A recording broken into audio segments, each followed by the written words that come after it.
আল্লাহ তাআলা ফেরেশতাদেরকে অর্ডার করলেন, এই ফেরেশতা যাও দুনিয়ার জমিনে যাও মাটি নিয়ে আসো। ইসরাফিল আলাইহিস সালাতু ওয়াস সালাম যখন দুনিয়ার জমিনে আসছেন, মাটি তখন বললেন আপনি মাটি নিতে পারবেন না। ইসরাফিল বললেন কেন আমি মাটি নিতে পারবো না? বলে এই মাটি দিয়ে আল্লাহ তাআলা যে মানুষগুলো বানাইবেন এরা দুনিয়ার জমিনে যাওয়ার পর আমার আল্লাহর ইবাদত বন্দেগী তো করবেই না, এরা সুদ ঘুষ রাহাজানি মারামারি কাটাকাটি ফিতনা ফাসাদ, একজনের সম্পদ আরেকজনের লুণ্ঠন করে খাবে, একজনের হক আরেকজন মেরে খাবে, এইগুলো করে বেড়াইবে।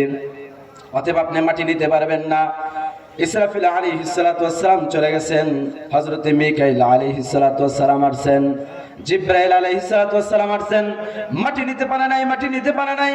শেষ পর্যন্ত আল্লাহ তাআলা হযরতে আজরাইলকে পাঠাইয়া দিলেন, যার নাম শুনলে শরীরের পশমগুলা দাঁড়ায় যায়, ঠিক কিনা বলেন?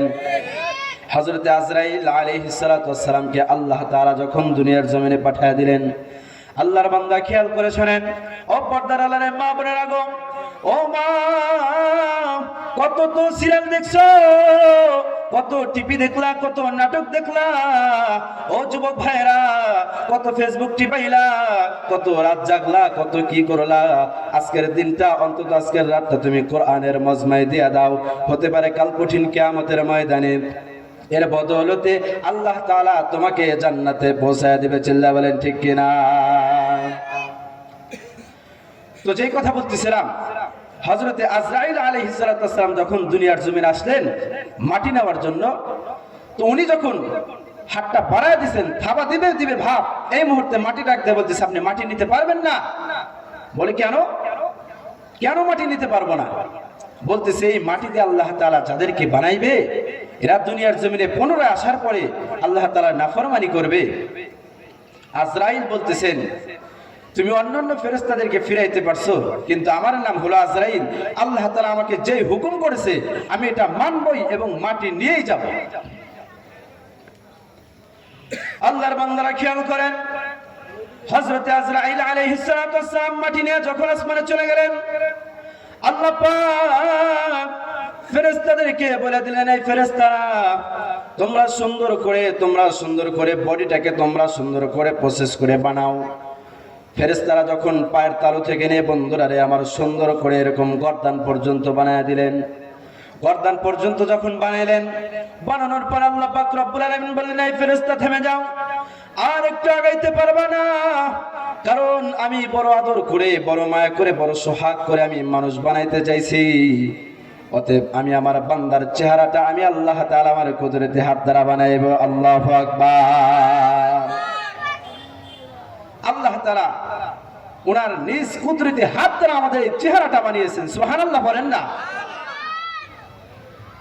আল্লাহর বান্দারা চিন্তা করে দেখেন, আমি তো শুরুতেই বলেছি আল্লাহ তাআলা যদি চাইতো আপনার একটা কান নাও দিতে পারতো, আল্লাহ তাআলা যদি চাইতেন আপনার একটা হাত নাও দিতে পারতো, আল্লাহ পাক রব্বুল আলামিন যদি চাইতেন আপনার একটা চক্ষু নাও দিতে পারতো, আল্লাহ পাক রব্বুল আলামিন যদি চাইতেন আপনাকে বোবা করে বানাইতে পারতেন। কিন্তু না, কিন্তু তা নয়। আল্লাহ পাক রব্বুল আলামিন বড় মায়া করে মহব্বত করে আপনাকে সব কিছু যা যা প্রয়োজন দিয়ে দিলেন, কিন্তু আপনি দুনিয়ার জমিনে আসার পর আমার মাওলাকে ভুলে আপনি দুনিয়া নিয়ে পড়ে আছেন এরকম মানুষ বলেন? আল্লাহর জমিনে এরকম মানুষের কোনো অভাব নাই রে। অনেক মানুষ আছে দুনিয়ার জমিনে আসার পর আল্লাহকে ভুলে গেছে, পশ্চিম দিক কোন দিক বলে বলতে পারে না, মুসলমানের ঘরে জন্ম নিছে কালেমা পড়তে পারে না, আছে না নাই? মুসলমানের ঘরে জন্ম নিছে কালেমা শাহাদাত বলতে পারে না, মুসলমানের ঘরে জন্ম নিছে কিন্তু ইমানে মুজমাল মুফাসসাল পড়তে পারে না। আমি মনে করি তোমার মতো কপাল পোড়া মানুষ আর দুনিয়ার ভিতরে কেউ হতে পারে না।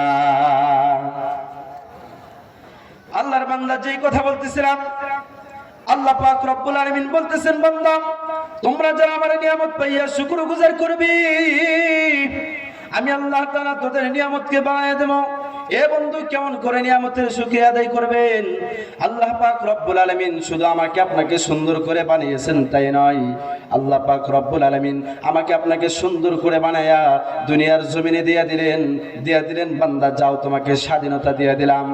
ও বান্দা যাও তোমাকে স্বাধীনতা দিয়ে দিলাম, তোমার যেমন খুশি তুমি চলতে পারবা, যেদিকে মনে চাই তুমি যাইতে পারবা, কোনো বাধা নাই, কোনো বাধা নাই। কিন্তু বান্দা মনে রেখো, আমি আল্লাহ পাক রব্বুল আলামিন তোমাকে একদিন না একদিন কিন্তু পাকড়াও করব, ঠিক কিনা বলেন? ওই দিন আমার আপনার কি উপায় হবে বলেন? হাসরের ময়দানে আল্লাহ তাআলা যেদিন আমাকে আপনাকে পাকড়াও করে ধরবে আর বলবে তোকে 60 থেকে 70 বছরের জিন্দেগি দিলাম, তোর যা যা প্রয়োজন সব কিছু দিয়ে দিছি, কিন্তু তুই সময়টা কোন কাজে কাটাইলি? কোন কাজে কাটাইছো তুমি? অনেক মানুষ আছে বয়স 50 হয়ে গেছে, 70 হয়ে গেছে, জীবনে কোনোদিন এক ওয়াক্ত নামাজও পড়ে নাই, আছে না নাই?